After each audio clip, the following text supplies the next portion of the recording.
nta kintu na kimwe twamenya cyo mu bwami bwawe tutakibwiwe nawe. Utubereye data, niwo udufashe mu biganza byawe ngo nta n'umuntu wabasha kudukuramo.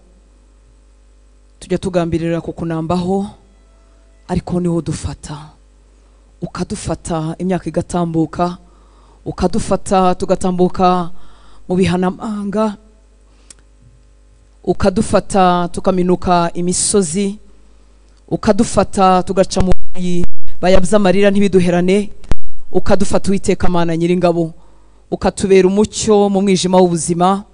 Hahandi tureba tukabona ntitureba imbere, ariko nabwo ukadufata ugahanagura amarira ku maso yacu. Niwe twaje kuramya nanone uyu mugoroba, twaje twihuta dusiganwa tuva mu mirimo itandukanye kuko imitima yacu igufitiye inyota. Urakoze Mwami kwaduhaye ahantu kugira ngo tuhahurire, twongere twigishwe nawe, twongere dusuke ibyuzuye imitima yacu. Ufite ibyo wifuza gukora mu buzima bwacu, nicyo cyatumye turembuza. Nasanze utajya uhamagarira umuntu busa. Niba abagabo b'imfura, abantu biyubashye, iyo batanze appointment, iyo bahamagaye abantu haba hari ibintu by'umumaro by'ingenzi bashaka kubabwira, kuko bazi ko igihe ari iki giciro. Nankaswe wowe Umuremyi w'ijuru n'isi. Turi hano Mwami kugira ngo ukore icyo ushaka n'icyo wagambiriye mu buzima bwacu. Ndagushimira ko utuzi mu mazina yacu kandi kutatwitiranya Uwiteka Mana Nyiringabo. Twese uratuzi, uzi ibyuzuye imitima yacu, ubasha kubisobanura, ubasha kubikora neza. Niyo umuntu yaza gusa kwicara Mwami atagibasha gutondekanya amagambo, atagibasha kuyavuga, ubasha kumenya impamvu imugenza, ubasha kumenya ibyuzuye mu mutima we Nyaguhora ku ngoma. Turaguhamagaye kugira ngo hano hantu tuhahembuke, hano hantu tuhazukire, hano hantu tuhasubirizwe mu imbaraga, hano hantu uburyohe bw'agakiza benshi batakaje bwongere butugaruke mu Uwiteka Mana Nyiringabo.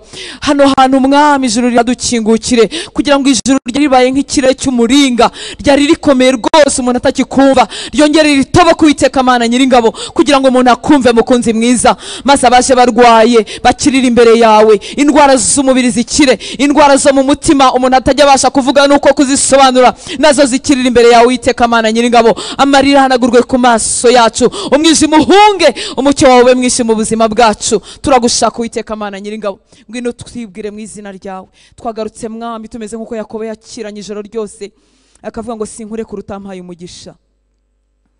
Turagushaka Mwami w'abami, turashaka ko wivuga mu izina ryawe, buri muntu akakwimenyera ku giti cye.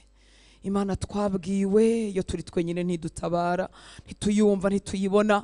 Imana twumvanya abandi, ikinyenga cyiza cyo kugendana n'abandi kiraryoha iyo bahari, ariko iyo twasigaye twenyine nikidufasha Nyaguhora ku ngoma. Iyo turi mu bihugu bizakure, iyo turi mu mago yacu turi twenyine, ibibazo byadukubise turi twenyine, Imana yo mu kivunge ntabwo idutabara ngo tuyibone. Turagushaka by'umwihariko Uwiteka Mana Nyiringabo, ngwino wivuge mu izina ryawe imbere y'ubuzima bw'abahungu bawe n'abakobwa bawe. Ngwino twisobanurire, ngwino twigishe tukumenye Mwami w'abami. Nta n'umuvuga butumwa w'igitangaza wabasha kukuvuga ngo maze bituma utaha mu mutima w'umuntu, ariko ufite ubushobozi, ufite ubushobozi Uwiteka Mana Nyiringabo. Gakeya gatumye tugaruka nuko hari uko twibwiye tukakubona, tugasanga ntuhemuka, tugasanga urizerwa, tugasanga uri umugizi wa neza, tugasanga ukiza ibyaha Mwami w'abami, na bya bindi byatubayeho akaramata ubasha kubikiza Uwiteka Mana Nyiringabo. Hari gakeya twakumenyeho, ngwino wongere utume tukumenya, tumenye indi fase yawe, tumenye ubundi bwiza bwawe, tukumenye Uwiteka Mana Nyiringabo. Ngwino uhishure ikindi gice cyo mu maso hawe Mwami, kugira ngo tukumenye Mwami w'abami, maze tugukurikire dusiganwa, tugukurikire turyohewe, tugukurikire tudafite umunkanyari mu maso, tugukurikire atari uko twabuze uko tugira, tugukurikire atari uko twabuze aho tujya, tuze gusenga atari uko randevu zindi zose zarangiye, ahubwo tuze dusiganwa aho uri Uwiteka Mana Nyiringabo. Ngwino usuka ubuzima, ubuzima bwawe muri twebwe, ubuzima bw'ubumana, ubwo watugize abana tutakiri ibibyarwa. Turashaka ibikugize kugira ngo bari byo bitwuzura Mwami, nkuko ibyari byuzuye Kristo twabihaweho. Turabishaka Mwami w'abami, ibikugize kugira ngo bitwuzure Mwami w'abami. Turagushaka, turagushaka Uwiteka Mana Nyiringabo. Ngwino twigishe kandi gusenga, kuko tutazi uko dukwiriye gusenga. hari ibintu biza umuntu akabiburira amazina, agasanga n'uruvangavange, agasanga ntazi aho wahera naho warangiriza. Ariko ngwino twigishe gusenga, mwinginzi uruta abandi. Mwuka wera ngwino twigishe gusenga, ngwino ubumbura indimi zacu zigobotoke. Si umuntu yaba umurinzi ku nkike gute adashobora no kubumbura umuntu wawe? Ngwino twigishe gusenga. Ese umuntu yakumenya gute ataryohewe n'amasaha yo gusenga? Ngwino twigishe gusenga. Ese umuntu yahishurirwa ijambo ryawe gute arireba amagahita asinzira cyangwa ntiyumve ibyo rivuga? Ngwino twigishe ibyawe, ngwino twigishe ibyawe mukunzi mwiza. Erego nicyo cyatumye uduhamagara, maze ntitwapfa ngo duhite tujya mu ijuru, nuko wifuza kutwimenyesha mu minsi dufite hano ku isi. Turakwizeye mwami w'abami, tuguhaye icyubahiro, tugushyize hejuru, wuzuye kugira neza, wuzuye imbabazi nyinshi. Cyubahiro cyose nikikugarukire, ni mu izina rya Yesu dusenze, amen. Haleluya. Mwiriwe neza nshuti z'Imana. Imana ibahe umugisha, murakoze kuza mu nzu y'Imana muri aya masaha y'umugoroba atoroshye. Imana ibahe umugisha. Haleluya. Tuza dusiganwa twihuta, ariko twizeye ko Imana izaduha ibihe byiza by'ubundi buryo bwo kumenyana. Haleluya. No gukorana no gushyigikirana. Udukunda uza kudusura, ariko ufite inshingano nyinshi zitatuma udufasha imirimo. Imana iguhe umugisha. Turagukunda kandi turakwishimiye. Nawe Imana yashyize ku mutima wawe kudufasha imirimo kugira ngo dukorane uyu murimo wa data. Nawe Imana iguhe umugisha. Turakwishimiye, turagukunze. Haleluya. Twizeye ko data azadushyiriraho uburyo bw'amatsinda mato matoya, aho tuvuga ngo ese umusore waba umurinzi ku nkike yahagarara ate? Ese umukobwa w'umurinzi ku nkike yakwitwara ate? Ese umubyeyi, ese umugabo? Twizeye ko Imana izaduha ubwo buryo. Haleluya. Nongere mbashimire gutanga ubutunzi bwanyu kugira ngo tubashe kuba hano hantu twakodeshe, dukomeze tuhateranire. Kwezi kurashize duterana. Imana ibaha umugisha. Mwarakoze gutanga ibyanyu, mwarakoze gutanga umwanya wanyu. Hanyuma simbe nsengera amafaranga azishyura Sara, ahubwo ngasengera ubugingo bw'abantu. Imana ibaha umugisha. Haleluya. Reka tuganire ku ijambo ry'Imana. Tuzagira amasengesho y'iminsi 3 kubw'ubuntu bw'Imana mu kwezi kwa 8. Tuzabamenyesha amatariki. Icyo gihe tuba duterana 3 imigoroba 3 yikurikiranya, tukiga ijambo ry'Imana kandi tugasenga byimbitse, kandi tukibuza ibyo kurya n'ibindi birangaza bitandukanye kugira ngo dushake mu maso y'Imana. Amatariki nitumara kuyamenya neza, turebye disponibilité y'isare, tuzababwira. Mwami Yesu abaho umugisha. Haleluya. Ninde waje uyu munsi kuwa gatatu ushize tutari turi kumwe ngo tumurebe azamura ikiganza? Imana ibahe umugisha, Imana ibahe umugisha. Ni benshi, turabishimiye, ni karibu. Imana ibagire neza. Turakomeza mu nyigisho twatangiye. Haleluya. Kuwa gatatu ushize zivuga ngo mon identité, cyangwa se identité yanjye kindanga, ngewe ndi umwana w'Imana. Haleluya. Nifuza ko Mwuka Wera yabitwumvisha nkuko biri, bigacengera bikaba mu mitima yacu n'uburemere bifite. Haleluya. N'uburemere bifite. Imana izabidukorera. Tuzabimaramo iminsi, kandi nizeye ko hari icyo bizakora mu bugingo bwacu. Umuntu wese umubajije wihitira yakubwira ati ndi umwana w'Imana. Nanjye ndiwe. Biroroshye kubivuga, ariko turashaka ubumenyi burenze ubwo ngubwo kuvuga ngo ndi umwana w'Imana. Turashaka ubuzima nyine nk'ubw'abana b'Imana. Haleluya. Haleluya. Umwana w'umutware w'iyisi, umwana kandi umaze gukura mu kigero cy'ubwenge, aba bizi neza ko ari umwana w'umuntu ukomeye. Siko bimeze? Arabigendera mu ishuri yagiye yababizi ko atandukanye n'abo bana bigana. Haleluya. Niyo baba bari mu rugendo shuri n'abandi banyeshuri muri bisi z'ishuri, yicayemo ariko arabizi ko kamemu hari akantu k'akadiferanse. Haleluya. Ndakwifuriza kumenya, nanjye ndabyifuriza kumenya ko turi abana b'Imana. Umunsi ku munsi tukigira imbere, uko kumenya kukatwuzura, ngo turebe uburyo urugendo rw'agakiza rwaturyohera. Ntago ndimo kubikwigisha narabimazeyo byose, ariko bimwe bikeya namenye hari icyo byamaze biturisha umutima wanjye. Numva uvuye mu kirere aho warumanitse mu mpagarara z'isi itajya zishira, numva uratekanye. Haleluya. Ariko ndifuza kwigira imbere. Amen. Identité yawe iruta izindi ni ukuri umwana w'Imana. Niba warizeye Kristo, haleluya, niba utaramwizera amarembo arafunguye, akurambura amaboko kugira ngo umwizere. Kuko rero uri umwana ufite droit cyangwa se uburenganzira, yewe ufite n'ubutware otorite y'abana. Hari ukuntu abana bakuze bashobora guhagararira ababyeyi babo bafite ubutware runaka. Ufite na devoir cyangwa inshingano, ibyo bindi tuzabivugaho mu minsi izakurikiraho.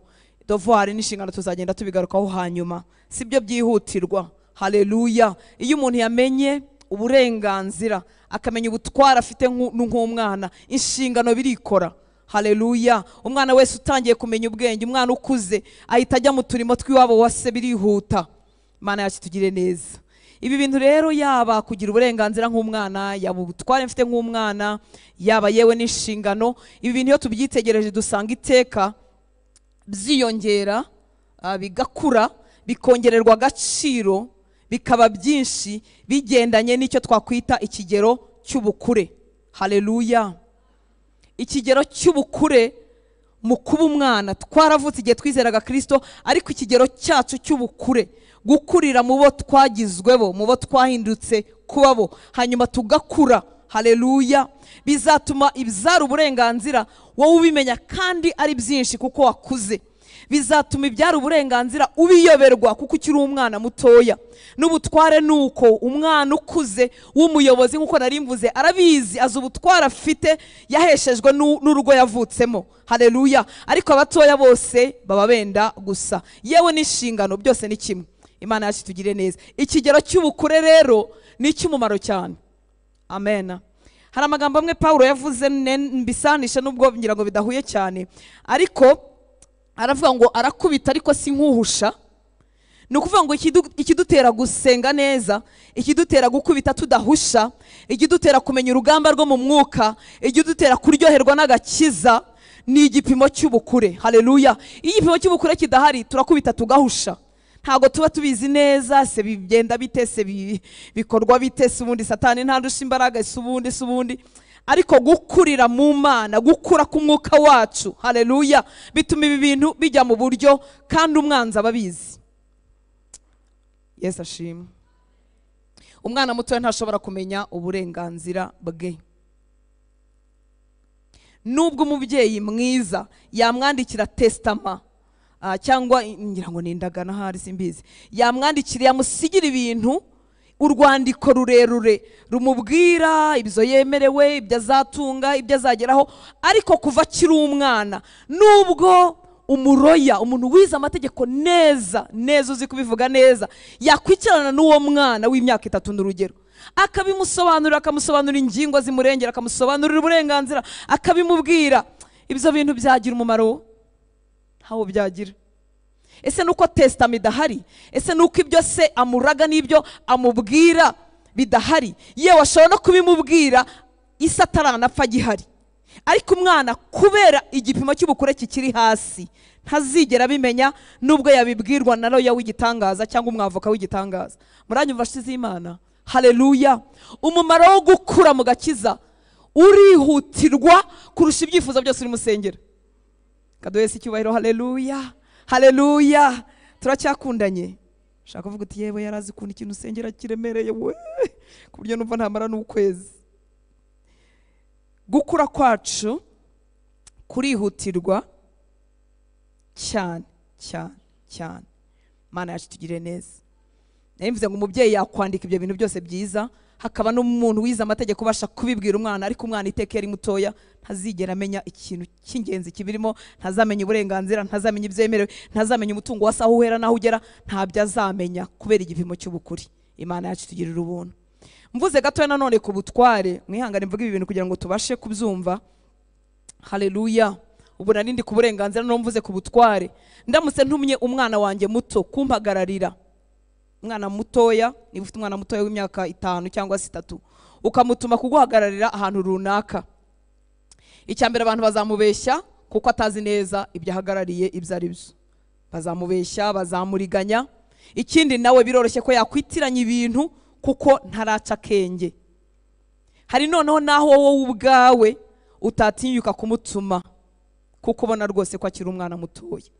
Umwana we mutoya ntiwamutuma kuguhagararira ibunaka kuko ubona rwose ko akiri mutoya, ariko noneho buze n'ukugira ukabura amabara kindi ukamwohereza agahura n'abantu babi, bazamwiba, bazamubeshya, niba atanamubeshya agahura n'abantu beza, nawe ubwe ibyo yagiye guhagararira ntazabimenya neza, azabyitiranya kubera igipimo cy'ubukure kikiri hasi. Imana itugirira ubuntu. Haleluya. Noneho tugeze ku nshingano nkazivugaho gato inshuti z'Imana. Inshingano zo biratangaje.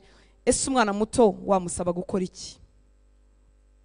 Umwana w'imyaka 3 ikintu ushobora kumusaba wenda no kukuzanira akamambiri utashye, cyangwa nawe akibwiriza akazizana, ashobora gukora utuntu tworoheje, nta nshingano zihambaye wamuha kubera igipimo cy'ubukure kikiri hasi. Ibyo dukorera mu nshingano byose bingana nuko tungana. Haleluya. Noneho hariho n'umwana udategerezaho ikintu na kimwe. Uwitata ashobora kuzana akamambiri, ashobora gutwara igikombe nabwo ukamuha cya plastique kugira ngo atakimena, ashobora gutangira kwirisha, ariko noneho hari umwana utategerezaho ikintu na kimwe, umubebe uretse kuryama no kurira no kurya no kubisohora hariya hepfo. Nta kindi kintu wamutegerezaho. Siko bimeze? Imana yacu itugirire neza. Ariko Imana ishimwe ko yatangiye umurimo mwiza muri twebwe, ari nayo ifite inshingano zo kudukuza. Haleluya. Reka dukomeze.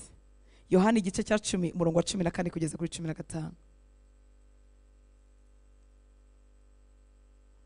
Ndifuza kuvuga ku kintu kimwe tugenda tumenya cyangwa kitunaduhesha gukura.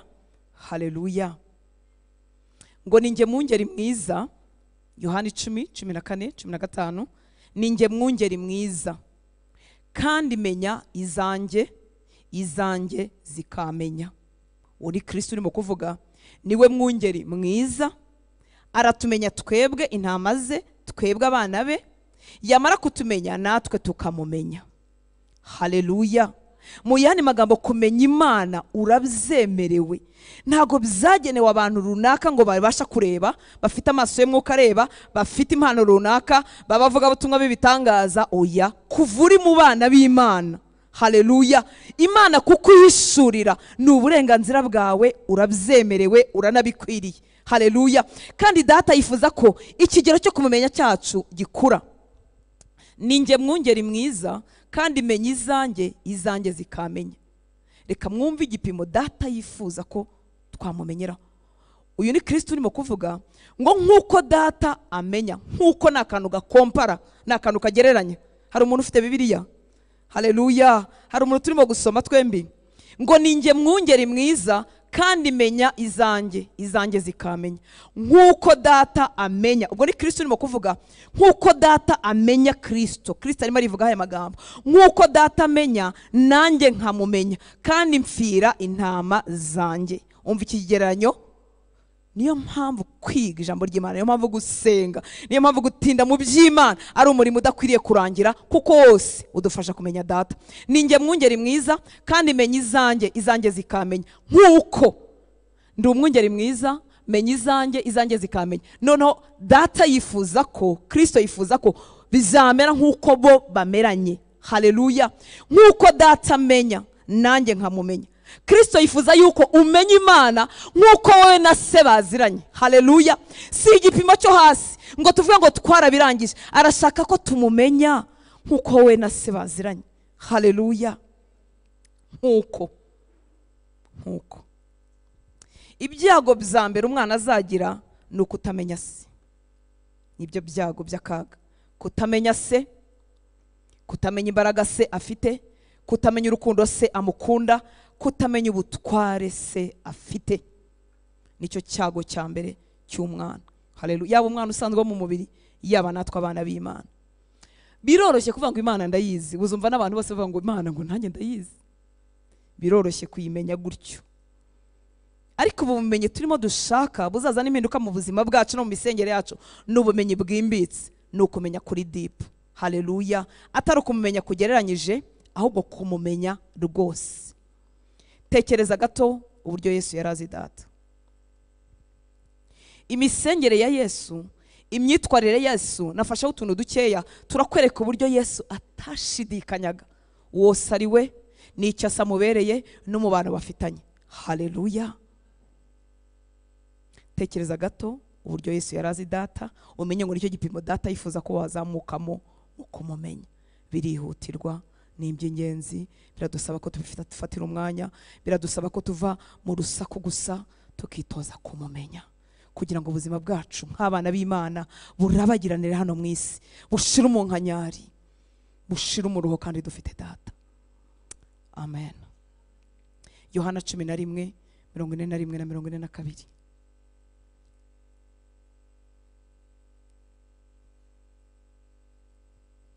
Yesu yarari imbere y'imva ya Lazaro, mwumva aya magambo. 41. Nuko bakuraho igitare, Yesu arararama aravuga ati, data ndagushimiye ko unyumvise. Yemwe bantu, iyo dusenga hano mu barinzi, burya mwanya tumaze dusenga, urabizi neza ko data yakumvise somehow. Gake ariko nitumumenya tuzamenya ko nta sengesho na rimwe ritakara hasi. Haleluya. Uretse no gusenga n'umuniho, n'ikintu mvuga nigendera mu muhanda, n'icyifuzo cyanjye, nta kintu na kimwe data atitayeho. Haleluya. Yesu ari imbere y'ikintu gikomeye. Umuntu yarapfuye, yarananutse, iminsi nirashize, kandi mwibuka ko ibintu arimo bivuga Lazaro atarazuka. Burya reka kubivuga byakoretse, amuntu bitakorohera. Ngo nuko bakuraho igitare, Yesu arararama aravuga ati, data ndagushimiye ko unyumvise. Ese yamwumvise iki? Ko ataranasenga, ariko bafite ibintu baziranyeho bibira mu mutima. Azi icyamuzanye. Haleluya. Azi icyamuzanye ko yaze kuzura Lazaro. Tuzi icyatuzanye ko tuza kunihira imiryango, kunihira ubugingo bwacu. Umva, tugitera intambwe tuza gusenga, ibyo mfite mu mutima wanjye nkwiriye kubisuka imbere y'Imana, kuko gusenga ari ngombwa. Ariko nkavuga ngo data ndabizi kunyumva. Haleluya. Iyo umuntu azi ko asenga ntibyumvikane, asenga rimwe na rimwe. Ariko iyo umuntu azi ko amasengesho ye afite ibintu ahagaritse, asenga atarambirwa. Haleluya. Icyamukabaho nk'aho Kigali ihagaritswe n'amasengesho yawe, icyamukabaho nk'aho umuryango wawe ubayeho kubw'amasengesho yawe. Mana yacu tugirire neza. Haleluya. Ngubwanjye 42. Yesu we uri mwiza. Ubwanjye narinzi yuko unyumva iteka. Iteka. Imana data, Imana yawe ikumva iteka. Ubwanjye narinzi yuko unyumva iteka, ariko mbivugiye ku bw'aba bantu. Ni nkaho yakavuze ngo mbivugiye ku bw'aba bantu batazi ibyanjye nawe, batazi umubano mfitanye nawe. Niyo mpamvu rimwe rimwe dusenga cyane, kuko ntago bikeneye ko dukomezanya, kuko abantu ntibazi umubano wacu na Kristo. Ngo ubwanjye narinzi yuko unyumva iteka, ariko mbivugiye ku bw'aba bantu bangose, ngo bizere yuko ari wowe wantumye. Haleluya. Ikintu gitangaje rero, hepfo nibwo ahamagara Lazaro. Lazaro zuka. Niba ari zuka, sohoka. Haleluya. Yatangiye avuga ngo data ndagushimiye yuko unyumvise, ndagushimiye yuko unyumva iteka. Hanyuma noneho Lazaro sohoka. Bisa nk'ibicuritse, ariko mu bana afitanye na se, kuko azi se uwo ari we. Isengesho rye ntabwo ricuramye. Arabizi ko se amwumva iteka, arabizi ko se ari kumwe nawe, arabizi ntabishidikanya. Dore kukumenya mwami, dore kumenya uwo utuberewe yewe, dore kumenya ko turi abana, dore kumenya kuri data, dore kumenya ko twumva iteka. Maze turekeraho kuruhira mu nzu yawe. Haleluya. Nafashe urundi rugero rukomeye, ageze igihe cyo hafi gupfa. Mariko 14:36. Cyari igihe gikomeye mu gashyamba, arimo asenga mu bihe bye bya nyuma, ku murongo wa 36.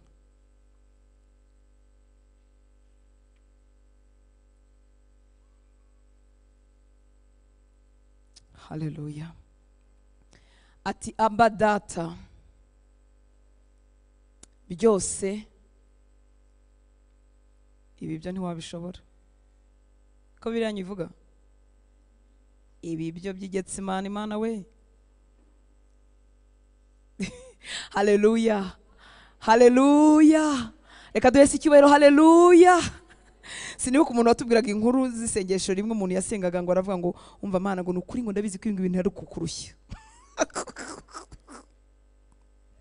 ngo reka tubyihorere, ndabizi ko nta naho wabihera, twikomereze mu bindi.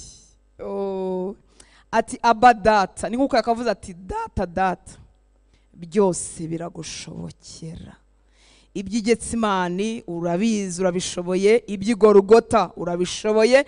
Byose biragushobokera. Nubwo ari hafi y'urupfu ntabwo ashidikanya kose ashobora byose. Kubera iki? Barabanye, baraziranye, arabizi, azi ko ashobora byose.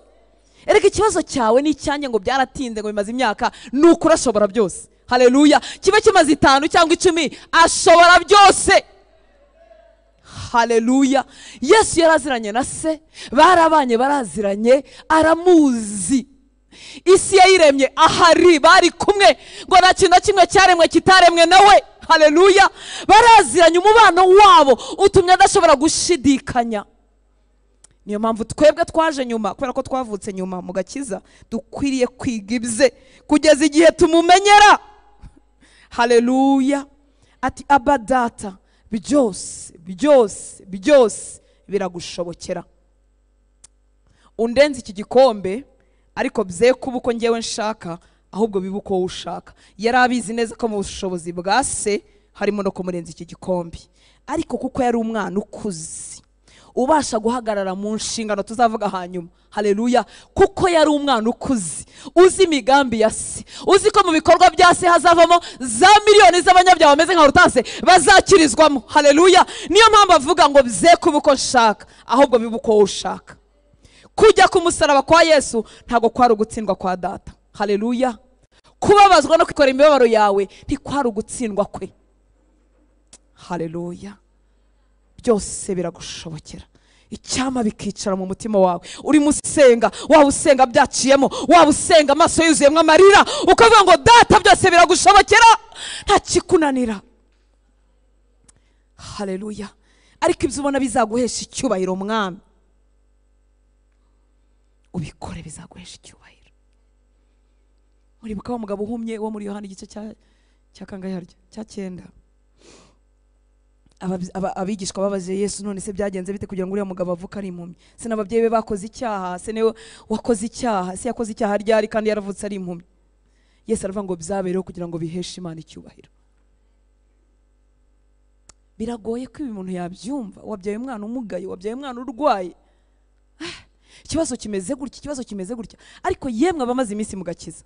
Haleluya. Nta bibazo mwaciyemo, mwasubiza amaso inyuma mukabona neza ko byari bibereho guhesha Imana icyubahiro, mukabona ko byari bifite umumaro wo kubakuza mu gakiza, mukabona ko muri abo muri uyu munsi, kubera biriya bintu byabamazemo ubutesi, byababwiye ko intambara y'umwuka ifatika iriho, hari ikintu bizabigishije.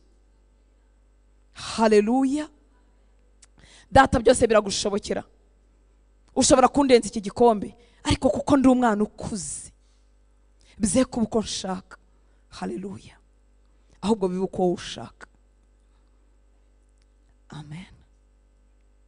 Bibiri tubwira ko mu gashyamba ka Getsimani ngo ibyuya bye byari nk'ibitonyanga by'amaraso. Wari umubabaro ukabije wo guterwa umugongo n'uwo bakundanye igihe kirekire, n'uwo bakundanye byiteka, uwo yumviye kugeza mu rupfu, guterwa nawo umugongo kubw'ibyaha byanjye nawe. Ariko ibyo bishoborwa n'abana bakuze.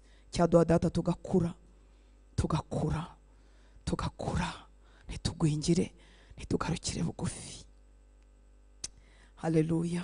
Reka nkoresha ni magambo makeya yo mu butumwa bwiza bwanditswe na Yohana igice cya 17. Ndaza kugusaba nk'umukoro uze gusoma ibi bice, igice cya 14 komeza ugere ku ese washoje ubundi naye ngiye kubwira ngo ugere ku gice cya 17. Ubu tuzahura kwa gatatu, ibyo bice byarakunaniye kubisoma. Usoze ugeze ku gice cya 21 aho birangira, uhere kuri 14. Nugira nubu ufite umwete usome Yohana wese. Haleluya. Yohana igice cya 17 ndakuramo imirongo imwe nihuta kugira ngo ngere kuri iriya sengesho ryo mu Befeso Paulo yasenze, hanyuma dusenge dusoze. Yohana 17 ikasoma umurongo wa mbere ngeze ku wa gatatu. Ngo Yesu amaze kuvuga ibyo, yubura amaso areba mu ijuru. Haleluya. Ati Data, igihe kirasohoye, ubahiriza umwana wawe ngo umwana akubahishe. Nkuko wamuhaye ubutware ku bantu bose, ntashidikanya ubutware yahawe. Haleluya. Nkuko wamuhaye ubutware ku bantu bose, kugira ngo bamuhaye bose abaho ubugingo buhoraho. Ariyiza ziko atanga ubugingo buhoraho. haleluya. azi ko se yamuhaye ubutware, baraziranye. igihe kirageze cyo kurangiza ibyo yamuhaye n'ibyo yamusabye gukora.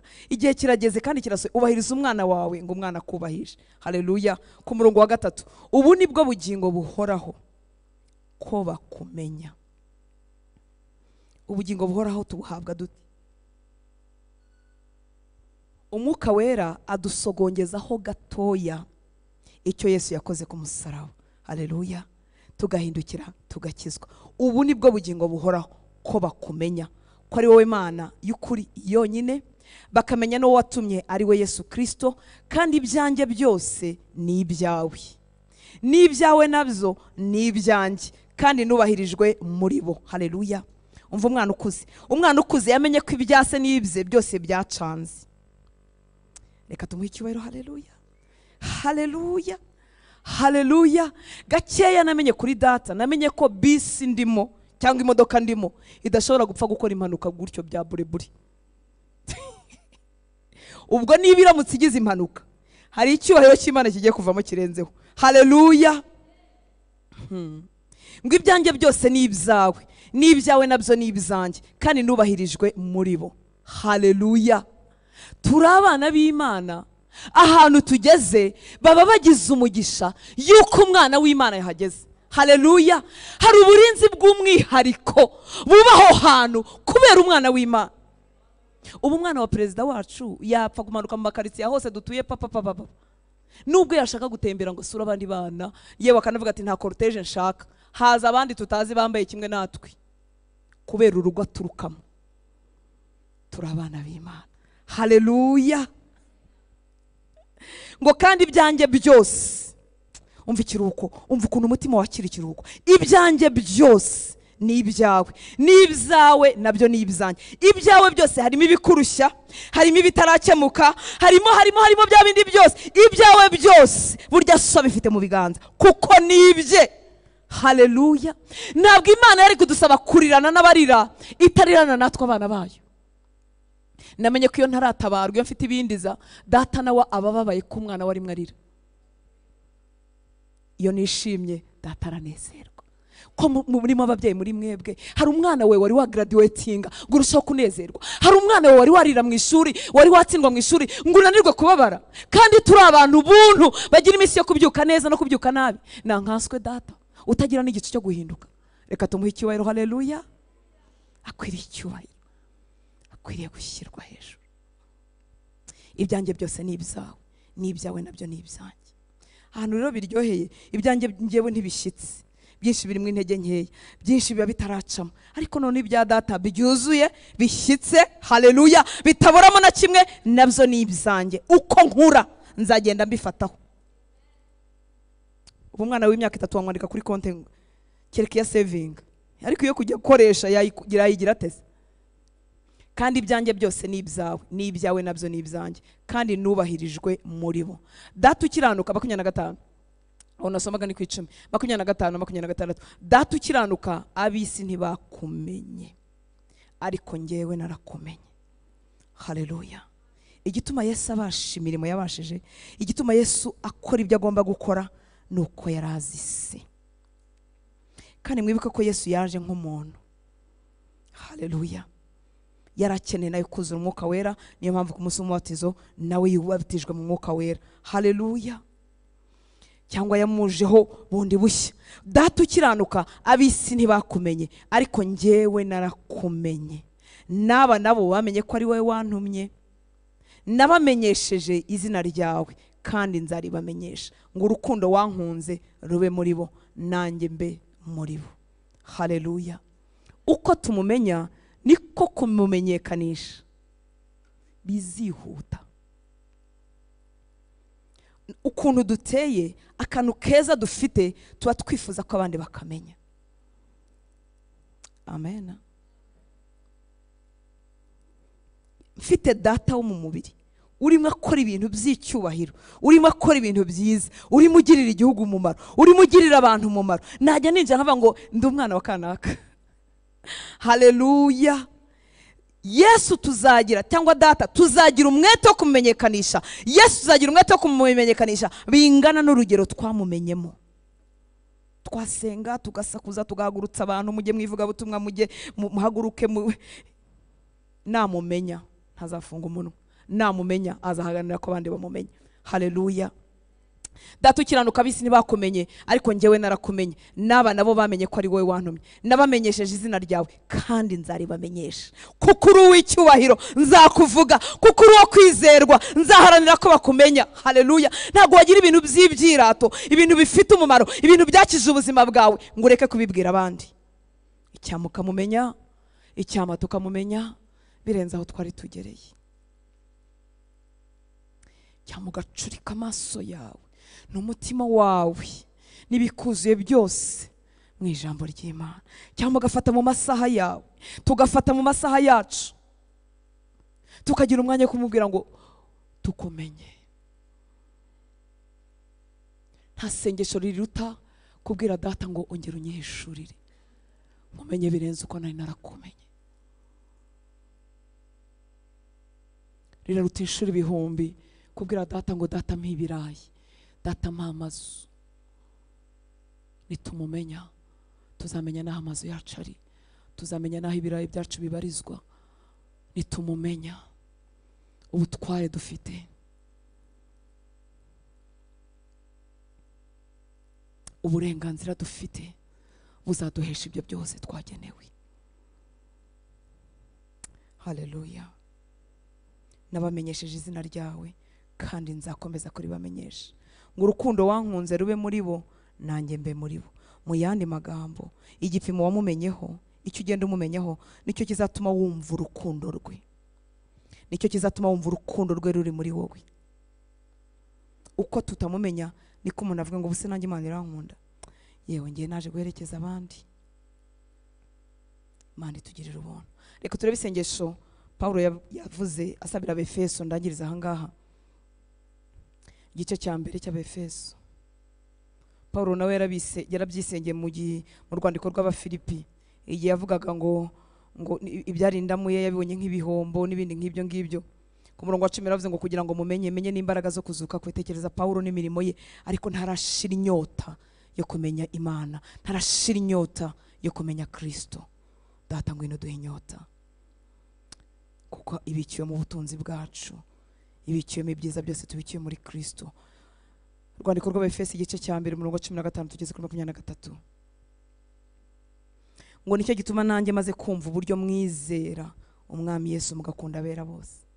Ni bande basabirwa kwigira imbere mu kumumenya n'abamaze kwizera. Nicyo gituma nanjye maze kumva uburyo mwizera umwami Yesu mugakunda abera bose, mbashimira Imana urudaca, nkabasabira uko nsenze, kugira ngo Imana y'umwami wacu Yesu Kristo ariyo data wa twese w'icyubahiro ibaha umwuka w'ubwenge no guhishurirwa, bitume muyimenya. Si ubumenyi umuntu yiga mu ishuri, n'ubumenyi buva umuntu yasenze, n'ubumenyi buva umuntu afite inyota yo kuba mu ijambo ry'Imana, n'ubumenyi buva ahantu nk'aha ngaha ukumva umuhishuriwe karenza ko wari waramuhishuriweho. Data tukumenye, ngo kugira ngo Imana y'umwami wacu Yesu Kristo ariyo data wa twese w'icyubahiro ibaha umwuka w'ubwenge no guhishurirwa, bitume muyimenya. Paulo yatangije amatoro hirya no hino, arareba itoro rya Efeso bamaze kwizera Kristo, yewe yumvise n'uburyo bakundana nk'abera, arimo arumva bameze neza, itoro ririmo riramera neza, ariko afite ikindi kintu yifuza ku buzima bwabo. Uko nsenze Paulo ndabasabira kugira ngo Imana y'umwami wacu Yesu Kristo ariyo data wa twese w'icyubahiro ibaha umwuka w'ubwenge no guhishurirwa, bitume muyimenya. Uko tuyimenya hari ingeso z'ubupfapfa zituvaho, uko tuyimenya hari ibibazo by'ubupfapfa tuba tutakibaza, uko tuyimenya hari intege nkeya no gusuhuza umutima bitandukanywa natwe. Bitume muyimenya ngo amaso y'imitima yanyu abone uko ahweza, mumenye ibyo mwiringizwa niyabahamagaye, mumenye n'ubutunzi bw'ubwiza bw'ibyo azaragabera. Uko mumenya amaso yanjye arafunguka, nkamenya ibyo anyiringiza. Ibintu umuntu akwiringiza ni ibintu agusezeranya ngo nzagukorera ibi, nzaguha ibi, bizagenda gutya na gutya. Ibyo twiringizwa ni ibintu tutarabona ariko tubikiwe. Uko tumumenya niko tumenya ibyo atwiringiza. imbaraga zo kuva mu byaha ziva inshuti z'Imana, kumenya ibyo mbikiwe mu ijuru. Ese kutarageraho wabibwiwe n'iki? Narabirungurutse. Ese wabirungurutse gute? Kuko hari akandi gace namumenyeho. Haleluya. Kugira ngo mumenye mumenye ibyo mwiringizwa n'iyabahamagaye, mumenye n'ubutunzi bw'ubwiza bw'ibyo azaraga abera. Abera babikiwe ubutunzi bw'ubwiza, bakiri n'ahangaha ndetse no mu bugingo buhoraho. 19 ngo mumenye n'ubwinshi, nimumumenya muzamenya n'ubwinshi bw'imbaraga zayo butagira akagero. Izo iha twebwe si ubutunzi bw'imbaraga butagira akagero abitse mu ijuru. Oya, uko tumumenya duhishurirwa ubu bwinshi, izi mbaraga nyinshi zitagira akagero iziha twebwe abizeye, nk'uko imbaraga z'ububasha bwayo bukomeye ziri. Haleluya, haleluya. Nta kimana imaze imbaraga mu ijuru zayo, yifuza kuziha twebwe abizeye. Haleluya. Ariko nk'uko umubebe nta kindi kintu yamenya, niyo mpamvu data yifuza ku bwami bwe bwakwamamara, ijambo rye rikavugwa ry'ukuri, abantu bagakura, ukaba utakibona Imana uciye muri nge.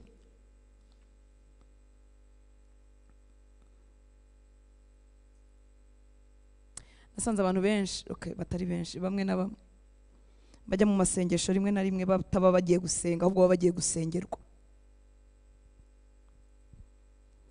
Niba umuntu adashobora gusenga atajyanye n'umukozi w'Imana runaka, ubwo bagiye gusenga cyangwa bagiye gusengerwa. Nitambukiraga. Haleluya. Twari mu butayu, twari mu ishyamba, twari mu cyumba, ariko wacunguza neza ugasanga ntarasenga n'iminota 10, kandi ahora mu cyumba no mu butayu, ahubwo arasengerwa, hanyuma bakamubwira iby'Imana ivuze. Mumenye n'ubwinshi bw'imbaraga zayo butagira akagero iziha twebwe abizeye, nk'uko imbaraga z'ububasha bwayo bukomeye ziri. Haleluya. Ubwinshi bw'imbaraga butagira akagero ibuha abizera, ntabwo ibuha abamaze kugaragarwaho n'impano. Iyo usenganye n'umuntu ufite impano akaba arimo gusenga, ni wowe urimo gusenga, ntabwo ari wowe urimo gusenga. Imana yacu tugire neza. Haleluya. Icyama amaso yawe agahweza ukamenya ibyo wabikiwe n'umwami wacu, ukamenya ubwinshi bw'imbaraga ze butagira akagero, nanjye nkabumenya, nkongera nkigira imbere mu kumenya imbaraga tubikiwe, izo yahaye twebwe abizera, kandi igipimo cyazo ni nk'uko imbaraga z'ububasha bwayo bukomeye ziri. Igipimo cy'imbaraga uhabwa ntabwo ari nk'iza Hortense, igipimo nizo data afite. Haleluya. Ngwizo yakoreye muri Kristo ubwo yamuzuraga mu bapfuye, ikamwicaza iburyo bwayo ahantu ho mu ijuru, imushyize hejuru y'ubutware bwose n'ubushobozi bwose n'imbaraga zose n'ubwami bwose n'izina ryose rivugwa, uretse muri iki gihe gusa, ahubwo no mu bihe bizaza. Haleluya. Ngo kandi yamuhaye gutwara byose, ibishyira munsi y'ibirenge bye, imuha itorero ngo abe umutwe waryo usumba byose. Hanyuma itorero naryo ribe umubiri we wagwingiye, naryo ribe umubiri we ushyitse kandi ushyikirwamo na byose. Ni ibiki byagenwe gushyikira mu itorero ari ryo mubiri wa Kristo? Haleluya. Ni ibiri mu mutwe. Umutwe ninde? Ni Kristo. Haleluya. Yamuhaye gutwara byose, ibishyira munsi y'ibirenge bye, imuha itorero ngo abe umutwe waryo usumba byose. Umutwe w'itorero ni Kristo, hanyuma itorero ryo wowe nanjye abizera Kristo ribe umubiri we ushyitse kandi ushyikirwamo na byose. Haleluya. Ibitemba mu mutwe wacu byongere bitembe no mu ngingo zacu. Gukura birihutirwa, abera gukura birihutirwa. Tekereza ko biba mu mutwe ariko bikanigwa no kudakura kwanjye ku buryo bidashokera mu mubiri wanjye. Imana itugirira ubuntu, itwongera inyota. Reka duhaguruke dusenge. Mu byo usaba Imana, wahindutse umwana, ufite uburenganzira, ufite ubutware. Ibyo byose bizagenewe wowe. Ariko nk'uko umubebe atamenya ibyo yemerewe, atamenya uburenganzira bwe, atamenya ibyo abikiwe. Turasaba Imana ngo iduteze inyota, inyota, kugira ngo twemere kugaburirwa. Ubushize twabivuzeho, twemere kurya, turyana apeti kugira ngo dukure. Ni ukuri, nukura hari ibintu bikuriza uyu munsi bizaba bitakikuriza, hari ibintu biguhangayikisha bizaba bitagiguhangayikisha, hari uburiganya bwa Satani buzaba butakikubaho. Uzamenya aho werekeza amaso, uzamenya uko urwana intambara yo mu mwuka, uzamenya agaciro kawe n'uwuriwe muri iyi si sitya, kuko wamenye so birenze aho rugejeje kumumenya. Amagambo y'Imana twumva ntabwo ari amakuru nk'ayo kuri BBC, ntabwo ari aya makuru nk'ayo kuri televiziyo zitandukanye. Amagambo y'Imana twumva akuza umwuka wacu. Ibibora bitungwa n'ibibora. Uyu mubiri urabora utungwa n'ibyo kurya bibora. Uzareka kubishyira muri firigo nyuma y'iminsi 3 uzasanga byaboze. Uyu mubiri ubora utungwa n'ibyo kurya bibora, ariko umwuka wacu ikiwukuza ni amagambo yose Kristo avuga. Haleluya.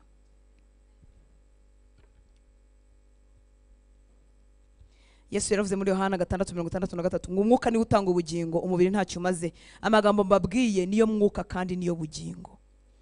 Amagambo Yesu avuga ni umwuka kandi ni ubugingo.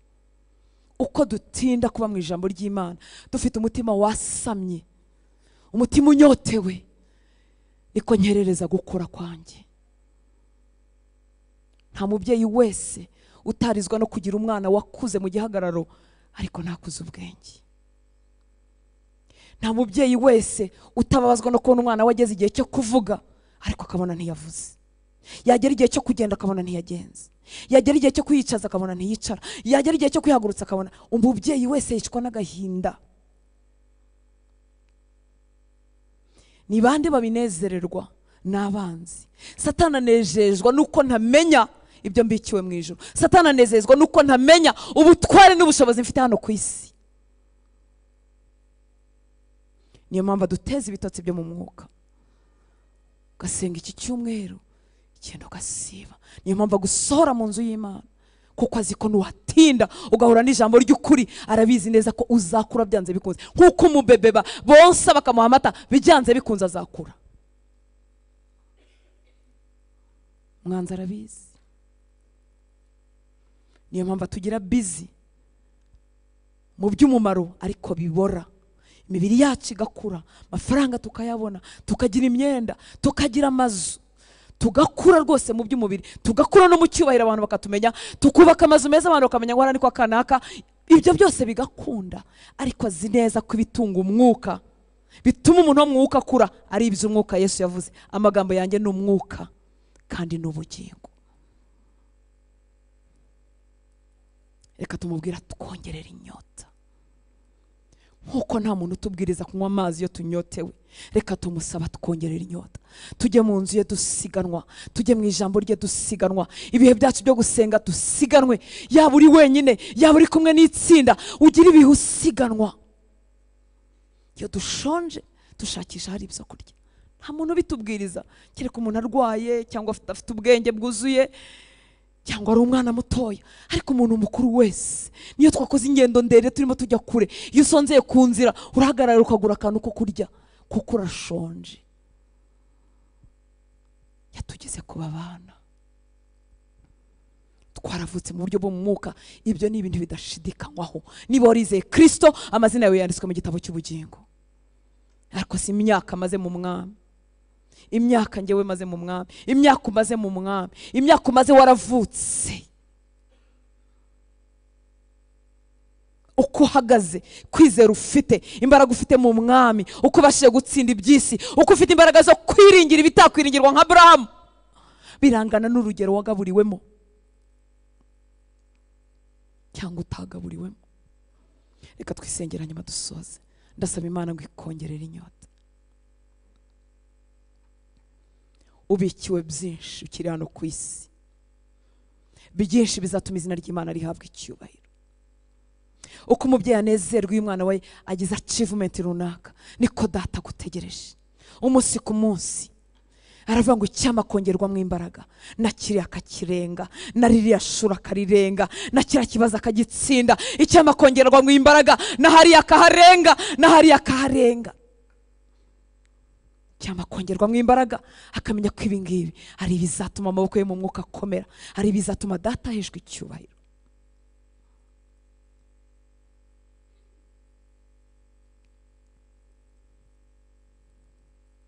Ntidushobora gukomeza abatinze kubyara tutavuze nyina wa Samweli, tutavuze ba Sara.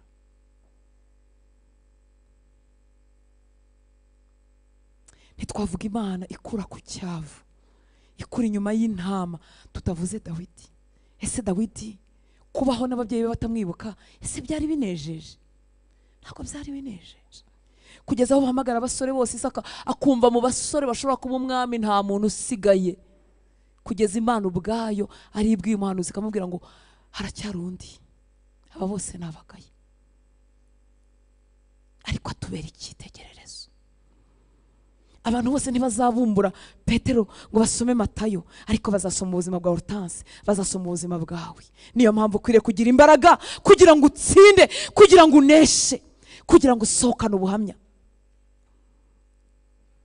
Ukwiriye kugira imbaraga, amaboko yawe gakomezwa, kugeza igihe ibyo Satani yibye n'ibyo yanyazi wawe no mu bawe, kugeza igihe bigarukiye udacogoye, utirukanse ngo uhunge urwo rugo, utirukanse ngo uhunge ibyo wahamagariwe. Umwami Imana nakomeza amaboko yawe turimo dusenga, kugeza igihe ibyara amarira bizahesha Imana icyubahiro. Abatazi Imana bakavuga ngo twarayibonye. Imana ikoresha ibintu bitandukanye kugira ngo yiheshe icyubahiro. Reka usenge gatoya mu magambo yawe, umusaba imbaraga, umusaba inyota kugira ngo urye ugaburirwe mu muntu wawe wo mu mwuka. Reka tuzamura amajwi yacu dusenge gatoya hanyuma dusoze. Data tuguhaye icyubahiro, turagushimira ko watubyaye. Uyu munsi twitwa abana bawe bidashidikanywaho, amazina yawe akwizeye yanditse mu gitabo cy'ubugingo. Turi abana b'Imana, ariko urifuza ko tukumenya. Reka uyu mugoroba amaso y'imitima yacu ahweze, tukumenye mwami w'abami, tukumenye. Nitukumenye mwami, hari amarira ari buhanagurwe ku maso. Nitukumenya, hari imbaraga turi bwongerwe mu bugingo. Nitukumenya, hari imbaraga zo gusiganwa turi bwongererwe. Nitukumenya Uwiteka Mana Nyiringabo, hari ibyo turi buvemo. Nitukumenya, imiruho yo mu mutima myinshi iratuvaho. Nitukumenya mwami w'abami, hari imbaraga turi buhabwe. Wabaye umutwe w'itorero, itorero rugira umubiri ushyitse, ushyikirwamo na byose. Reka abahungu bawe n'abakobwa ba utwongerera inyota kugira ngo turye, kugira ngo tunywere ku masoko y'ubugingo, kugira ngo ibiri muri wowe byose byururukire muri njyewe.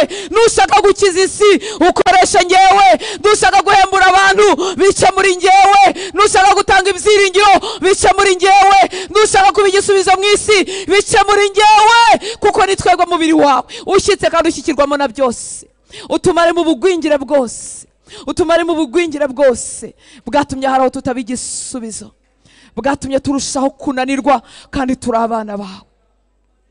Twuzuza inyota mwami w'abami, twuzuza inyota uyu mugoroba, twuzuza inyota twongere dusiganwe twuzahuri, twuzuza inyota turutire byose, twuzuza inyota kubana nawe biturutire byose, twuzuza inyota mwami tubasha kuzinduka turi imbere y'amariri yacu, twuzuza inyota Uwiteka Mana Nyiringabo, amaso yacu n'ibitekerezo byacu bigaruke mu ijambo ryawe. Twuzuza inyota Uwiteka Mana Nyiringabo, abavuye mu mirimo bayigarukemo basiganwa, kuko Yesu yavuze ngo nzabakumenyesha, nongere mbakumenyeshe, kuko yari yarakumenye Uwiteka Mana Nyiringabo. Ngwino twihishurire kugira ngo tukumenyeshe abatakuzi, kugira ngo tubigiriremo umwete, kugira ngo tubasange, kugira ngo tubarembuze, kugira ngo tubahamagare, kugira ngo tukugaragaze Uwiteka Mana Nyiringabo. Yaratinyutse avugira imbere y'ibyaboze, avugira imbere y'imva ya Lazaro, arabivize ngo aravuga ngo sanzwe mbizi kunyumva iteka.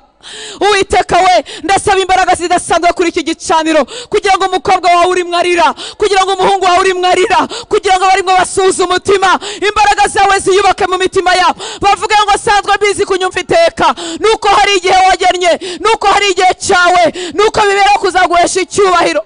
Uwiteka Mana Nyiringabo, ngwino twiyereke mwami, tukumenye, kora ku maso yacu ahweze tukumenye, tumenye ibyo twiringizwa nawe waduhamagaye, tumenye ibyiza bera babikiwe, tumenye iby'ubutunzi butagira akagero, ibyo babikiwe bakiri hano ku isi, ibyo babikiwe gukora, ibyo babikiwe guhagararamo, ibyo babikiwe gutunga, ibyo babikiwe ndetse n'ibyo babikiwe mu bwami bwawe. Mwami, umuntu yava mu byaha bite kandi ibyaha bizungura? Umuntu yareka inyungu z'isi gute atararungurutse ibyo bikiwe mu ijuru? Ariko kora ku maso yacu, amaso yacu ahweze tukumenye mwami waba. Ndagushimira mwami waba, uburinzi bwawe bw'igitangaza buri ku bana bawe twese. Nta nzu n'imwe umwana wawe yinjiramo ngo ingabo zo mu ijuru zibe zitayirimo, nta kibazo na kimwe umwana wawe yinjiramo ngo ingabo zo mu ijuru zibe zidahari, nta manga n'imwe, nta bihanamanga, nta misozi n'imwe duterera turi twenyine.